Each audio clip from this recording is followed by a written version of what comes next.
নমস্কার বন্ধুরা, সিলভার পিজিয়নে আপনাদের সবাইকে স্বাগতম। কালকে আমি অ্যাকচুয়ালি বাগবাজার হাটে গেছিলাম। তো কিছু কিছু লোকের পায়রার ভিডিও আমি করে নিয়ে এসেছি। তার মধ্যে এখন যে ভিডিওটা আমি দেখাবো সেটা হচ্ছে গোপাল পিজিয়ন, মানে গোপালদার পিজিয়ন। অনেকেই চেনেন, যারা জানেন না তারা অবশ্যই গিয়ে ওখানে খোঁজ করবেন গোপালদার দোকান কোনটা, বেশিরভাগ লোক দেখিয়ে দেবে। তো আপনাদেরকে একটা জিনিস বলি, যে পায়রাগুলো আমি দেখিয়েছি, দেখুন হাট হচ্ছে এমনই একটা জায়গা, আমি আগেই বারবার বলেছি হাটে কোনোদিনও ভালো পায়রা পাওয়া যায় না। কিন্তু অনেক সময় কি হয়, যারা ম্যাচ খেলে, টুর্নামেন্ট খেলে, তারা কি করে ওই পায়রাগুলোকেই নিয়ে এসে হাটে বিক্রি করে দেয় অনেক কম দামে। আপনি হয়তো শুনলে অবাক হয়ে যাবেন, একটা 17,000 টাকার পায়রা অনেক কম দামে 300 350 টাকায় বিক্রি করে দিয়ে চলে যায় ওরা। তার কারণ হচ্ছে সেই যে পায়রাটা ওটা খেলপানি করেছে, সেই খেলপানিতে কিন্তু ওষুধ নানান রকম জিনিস মেলানো হয়।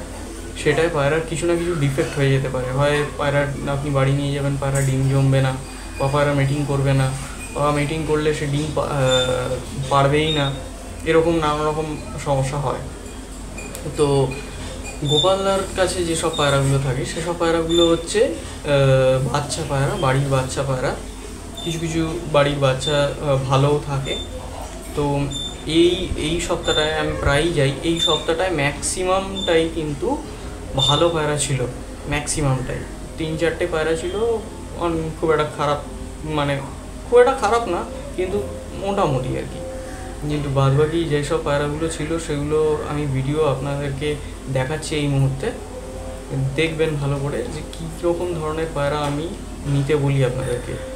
পায়রাগুলো এত সুন্দর চলন, গঠন, হেড শেপ, সমস্ত কিছু কিন্তু চোখ যেটা বলে, সমস্ত কিন্তু থাকে ওই একটা পায়রার মধ্যে। সেই সমস্ত গুণগুলো কিন্তু ওইখানে, মানে এই পায়রাগুলোর মধ্যে আছে। তো আমি ভিডিওটা শেয়ার করে দিচ্ছি, এই ভিডিওটা ভালো করে দেখবেন যে কী রকম ধরনের পায়রা আমি আপনাদেরকে সাজেস্ট করি, কীরকম ধরনের পায়রা আমি আপনাদেরকে কিনতে বলি। আচ্ছা, আরেকটা জিনিস আমি বলি, সেটা হচ্ছে কিছু কিছু লোকের বক্তব্য আছে যে দাদা পায়রার চোখে কিছু থাকে না। দেখুন, তাদের উদ্দেশ্যে আমি একটা কথা বলে দিচ্ছি। যারা বলছো যে পায়রার চোখে কিছু থাকে না, তারা ঠিক আছে, তারা খুব একটা খারাপ নয়, সবাইকে আমি খারাপ তো বলতে পারবো না। কিন্তু কিছু কিছু ক্ষেত্রে কি হয়, এই যে চোখ দেখে পায়রা কেনাটা, এটা কিন্তু আজকের কিন্তু জিনিস না। এটা কিন্তু বহু বছর আগে যারা ওস্তাদরা ছিল তারাও কিন্তু চোখ দেখে পায়রা কিনত। কারণ এই যে পায়রার যে চোখটা, এখন এটাকে ক্রস করে নষ্ট করে দেওয়া হয়েছে, কিন্তু আগে অরিজিনালিটি আর ডুপ্লিসিটি এই চোখ দেখেই বোঝা যেত। কিন্তু এখন হয়ে গেছে কি, অরিজিনালিটিটা নেই, শুধু ডুপ্লিসিটি। অরিজিনালিটি যাদের কাছে আছে তারা বেচবেও না, তাদেরকে আপনি 4 লাখ টাকা দিয়ে দিলেও আপনাকে পায়রা দেবে না সে। তো আপনাকে সেই ডুপ্লিসিটি মালই নিতে হবে, যেসব মালগুলো ঠিক নয়। ও হয় পায়রা উড়তে ভালো, মানে উড়ে ভালো, কিন্তু তার ব্লাড লাইন ভালো না। আপনি নিয়ে গিয়ে ডিম বাচ্চা করে সেই বাচ্চা ওড়াবেন, উড়বে না। অথচ সেই মা বাবা কিন্তু ভালো উড়ছে, কিন্তু বাচ্চা ভালো উড়ছে না, তাহলে ব্লাড লাইনটা তো কিছু রইল না। তাহলে সেই পায়রা রেখে আপনি কি করবেন?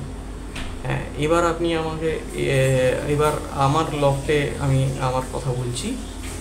আপনারা হয়তো বলতে পারেন যে তাহলে তোমার কাছে যেসব পায়রাগুলো রয়েছে সে সমস্ত পায়রাগুলো তাহলে কেন এইরকম? তো আমি আমার লফটের একটা জিনিস বলি, আমার কিন্তু রাখার জায়গা নেই, আর আমার কোনো লাইন তৈরি করার কোনো দরকার নেই। আমি কিন্তু কোনো জেনারেশন তৈরি করার জন্য যাচ্ছি না। আমি কিন্তু সম্পূর্ণ নিজের ওড়ান, নিজেকে খুশি করার জন্য পায়রাগুলোকে ওই রকমভাবে চুজ করে আনি, কালেক্ট করে আনি, রাখি। আমার বাড়িতে একটা পায়রার জোড়া আছে, আমি দেখিয়ে দেবো, ফুল হোয়াইট। তার সাথে আরেকটা পায়রার জোড়া রয়েছে, খুব নামি লোকের পায়রা, ফুল ব্ল্যাক। খুব নামি লোকের পায়রা আমার বাড়িতে রয়েছে, অনেক অনেক নামি লোকের পায়রাই আমার বাড়িতে রয়েছে। কিন্তু সেটা তার মধ্যে একটা, সেইটা সাদার সাথে কালো জোড়া। কেউ সাদার সাথে কালো জোড়া দেয় না, কিন্তু আমি দিই। তার কারণ হচ্ছে আমার কিন্তু জেনারেশন করার কোনো দরকার নেই, আমি কিন্তু উড়িয়ে শখ করবো। কোনো জেনারেশনের আমার দরকার নেই। তো এটাই আমি আপনাদেরকে বোঝাতে চাইছি, যারা জেনারেশন করতে চান তারা কিন্তু লোকের বাড়ি থেকে ভালো করে দেখে শুনে বুঝে, আর জোড়া বসানোটা এত সোজা ব্যাপার নয়, জোড়া বসানোটা খুব টাফ। জোড়া বসাতে গেলে এত মানে প্রচুর সময় লাগে। আপনি ভাবছেন যে একজনের বাড়ির পায়রা জোড়া বসিয়ে দেওয়া আছে, সেইখান থেকে বাচ্চা 10 ঘন্টা উঠছে, আপনিও ওরকম ধরনের একটা জোড়া দেখে নিয়ে এসে বসিয়ে দিয়ে আপনার পায়রাও 10 ঘন্টা উঠবে? কখনোই এটা হবে না, এটা কখনোই সম্ভব না।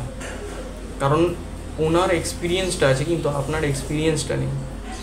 আপনাকে ওনার মতন এক্সপিরিয়েন্সটা করতে হবে, তবে গিয়ে আপনি জোড়া বসাতে পারবেন। আর যেদিনকে আপনি জোড়া বসিয়ে সেই বাচ্চা 10 ঘন্টা ছেড়ে দিন, সেই বাচ্চা যদি আপনার 6 ঘন্টাও উড়ে যায়, তাহলে আপনি জানবেন যে জোড়া বসানোটা আপনি পুরোপুরি শিখে গেছেন।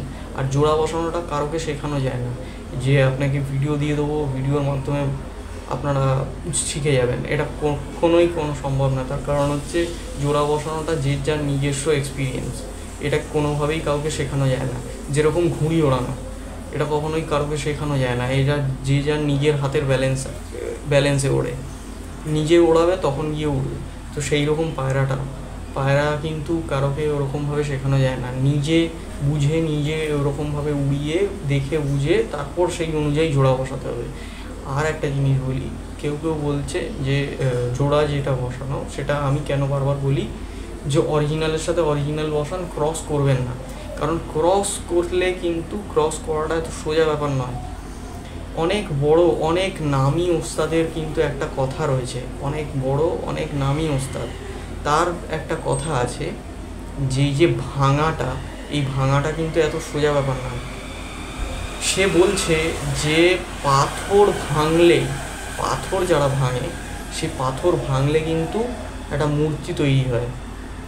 তো সেইখানে কি হচ্ছে, সেখানে কারিগরের একটা ব্যাপার হচ্ছে, কারিগরটাকে ঠিক রাখতে হবে। পাথর ভাঙলে মূর্তি তৈরি হয়, আবার পাথর ভাঙলে রাবিশও তৈরি হয়। তার মানে কি, কারিগরটা বেস্ট হওয়া চাই। কারিগর যদি ঠিক না হয় তাহলে ভাঙাটা এত সোজা ব্যাপার না। আপনি ভেঙে একটা পায়রাকে রেডি করছেন মানে সেই পায়রাটারকে আপনি সমস্তটা বুঝছেন যে এইরকম হতে হবে, ওরকম হতে হবে। তো ভাঙাটা এত সোজা ব্যাপার নয়। ভাঙতে গেলেও কিন্তু একটা দক্ষতা লাগে। একটা ভালো একটা পায়রা ভাঙলে যে কী রকম পায়রা বেরোবে, কতটা হাইটে ওড়াবো, একদম উঁচুতে উড়বে না মিডিল তাওয়ায় উড়বে, নাকি লো তাওয়ায় ওড়াবো, নাকি লং ডিস্টেন্সে নিয়ে যাব, শুধুই লং ডিস্টেন্সে যাবে, গোল রাউন্ড মারবে না। এই সমস্ত কিছু জেনে বুঝে সমস্ত কিছু এই যে করাটা এত সোজা ব্যাপার নয়। তো যাই হোক, আমি অরিজিনালি বসাতে বলবো আপনাদের, তাতে আপনাদের মানে টাইম লসটা একটু কম হবে, ওড়াতে পারবেন তাড়াতাড়ি, ভালো করে ওড়াতে পারবেন।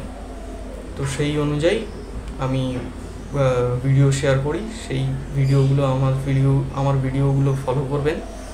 ফলো করলে আপনারা পুরো বুঝতে পারবেন যে কীভাবে পায়রাকে ওড়াতে হয় আর কীভাবে পায়রা চিনতে হয়।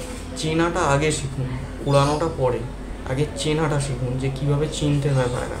ঠিক আছে? তো আমি ভিডিও দিয়ে দিচ্ছি, এই ধরনের পায়রাই কিন্তু আমি সাজেস্ট করি। ভিডিও আমি আপনাকে দিয়ে দিচ্ছি আপনাদের এখানে, আপনারা কিন্তু এই ভিডিওটা দেখুন ভালো করে যে কী ধরনের পায়রা, চলন বলন, হেড শেপ, মাথার সমস্ত কিছু দেখবেন, চোখটা মাথার কত সামনে, মানে মাথার যে হেডের পোর্শনটাই, যে মাথার যে চ্যাপটা ভাবটা, চোখ দুটো কিন্তু অনেকটা মাথার উপরের দিকে, নিচের দিকে হলে কিন্তু হবে না, অনেকটা মাথার উপরের দিকে থাকবে। একদম মাথা আর চোখ একদম সমানে থাকবে। মানে মাথা শেষ হচ্ছে, মানে মাথা এরকম ফ্ল্যাট, এই কর্নার থেকে এরকম শেষ হচ্ছে, এই কর্নারের এই জায়গাটাতেই চোখটা থাকবে, মানে একদম কর্নার টু কর্নার, মানে এইরকম। আর এইখানেই চোখ, যত ওরকম উপরের দিকে হবে চোখ তত কিন্তু ভালো, তত কিন্তু পায়রা উড়বে বেশিক্ষণ। এটাই হচ্ছে মেন ব্যাপার। এই ভিডিওটায় ভালো করে দেখবেন যে পায়রাগুলো কীরকম দেখতে। ঠিক আছে? আশা করি আপনারা একটা আইডিয়া পাবেন।